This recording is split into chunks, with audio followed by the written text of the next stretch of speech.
дар хоҷагиҳои деҳқонӣ ва кооперативҳои истеҳсолии шаҳри Кӯлоб ҷамъоварӣ ва ба корхонаҳои истеҳсолӣ супурдани дастранҷи марди деҳқон бо маром идома дорад. Самти асосии сердаромад ва афзалиятноки кооперативи тухмипарварии сабзи ҷамоати диҳоти зардори шаҳри Кӯлоб пахтакорӣ буда, сол аз сол истеҳсоли он ба маротиб зиёд карда мешавад. Аҳли заҳмати хоҷагии мазкур аҳлона меҳнат карда, дар натиҷаи истифодаи оқилонаи обу замин, нуриҳои минералӣ, техника ва тухмиҳои хушсифат майдони зиёда аз 50 гектар пахтазорро ба ҷамъоварӣ омода намуданд. Масъулину самдорони хоҷагии мазкур маъракаи ҷамъоварии дури гармбаҳоро ба майдони ҳарбу зарби меҳнатӣ табдил дода, хунукчини ашёи хоми санъатиро вусъат мебахшанд.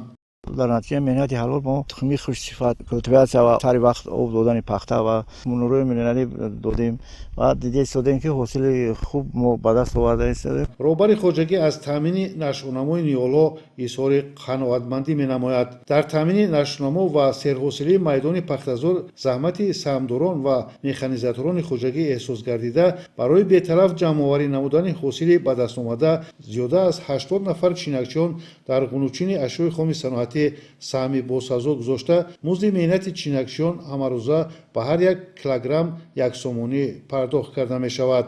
дар хоҷагиҳои шаҳри Кӯлоб майдони киштии пахта ба 2860 гектар расонида шуда, дар қисман хоҷагиҳо ҳосилнокии ҳар як гектар дар чиниши аввал аз 22 то 28 сентнерӣ расонида шуд. имрӯзҳо дар ҳамаи шаклҳои хоҷагидории шаҳри Кӯлоб ҷамъоварии пахта вусъат гирифта, хоҷагидорон ният доранд ки дастранҷи хешро бо истифода аз шароити мусоид беталаф ҷамъоварӣ намоянд.